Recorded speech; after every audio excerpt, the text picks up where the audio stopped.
Hey guys, it's me Aubrey, and today I'm going to be reacting tpmvids to Disney Beat. this TPM video thing, not like TPM video, the top Disney World rides versus Disneyland rides.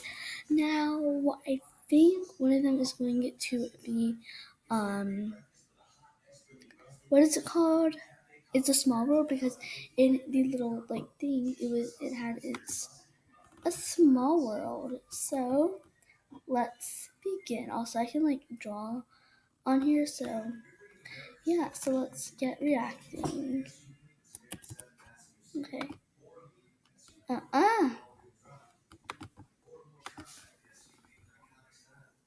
We talk about all things Disney.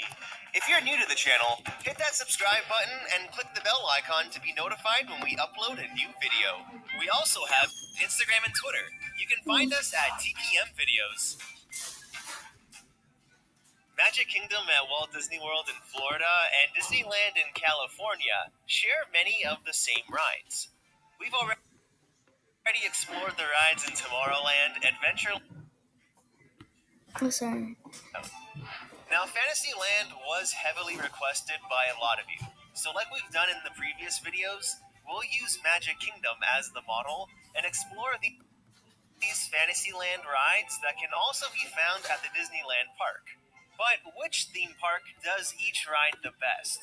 Well, that's what we're going to discuss as we count down the top Disney World vs. Disneyland rides, the Fantasyland edition. The first ride we'll start off with is the Carousel. Both are actually authentic antique carousels that were purchased from other parks before they became Disney rides. The King Arthur Carousel at Disneyland was an opening day ride in 1955, and it was built in 1922 by the Denzel Carousel Company. It was purchased in 1954 from the Sunnyside Amusement Park in Toronto, Ontario, Canada. Now, during the Fantasyland overhaul in 1983, the carousel was moved from the original location here to where it currently resides today. At Magic Kingdom, the Prince Charming Regal Carousel was also an opening day ride in 1971, and it was built in 1917 by the Philadelphia Toboggan Company. Originally, it had a home at Belle Isle Park in Detroit, Michigan. Then it was later relocated to Olympic Park in Maplewood, New Jersey, where it was purchased by Disney in 1967. It's just so cold in here. Now, both are elegant carousels with a rich history. One thing I do have to say, that is a long time for a carousel to be open. That's a very long time. Okay, so let's just get it back. We're in the exact same spot, centered with the castle archway where the Sword in the Stone sits in front of it. They play organ versions of your favorite Disney songs while you spin in a circle and gallop up and down on a horse.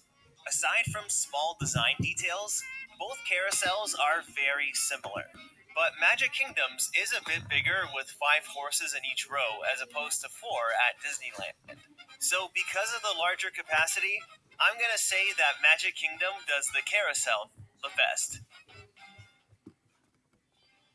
It's time to board our pirate ship and head off to Neverland in Peter Pan's Flight.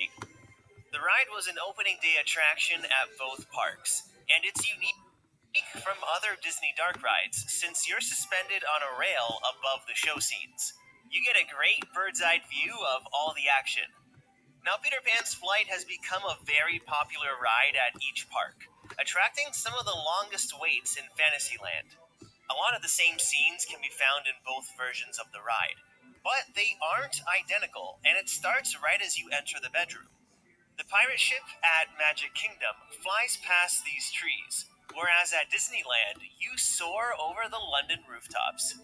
I personally think this mini load scene at Disneyland is much more effective. One of my personal favorite scenes at Magic Kingdom is the flight over London.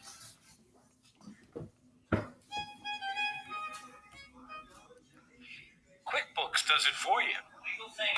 I'm so sorry for that. I don't know how to do stuff, and also It's very three-dimensional with quite a bit of detail as you watch the lights glisten below.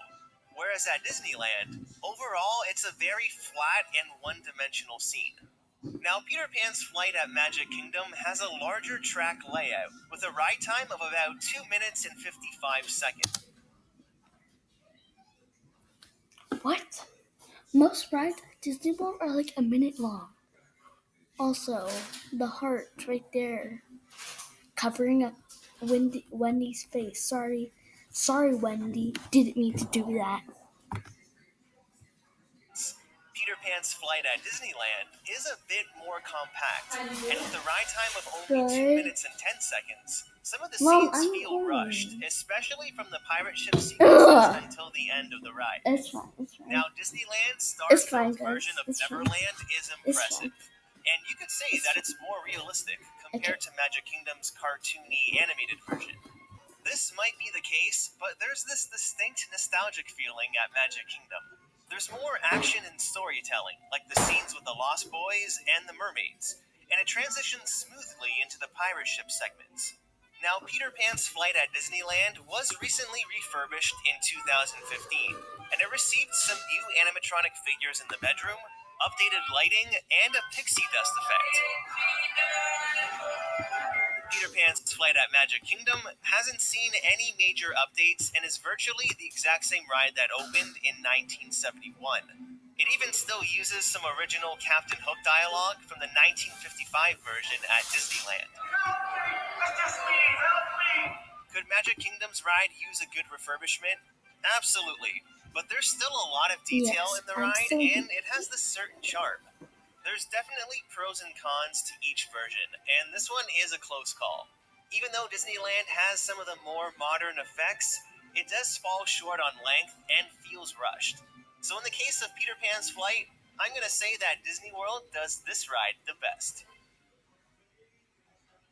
Next, we'll take a spin on the teacups at the Mad Tea Party, where the ride at both parks was found on opening day.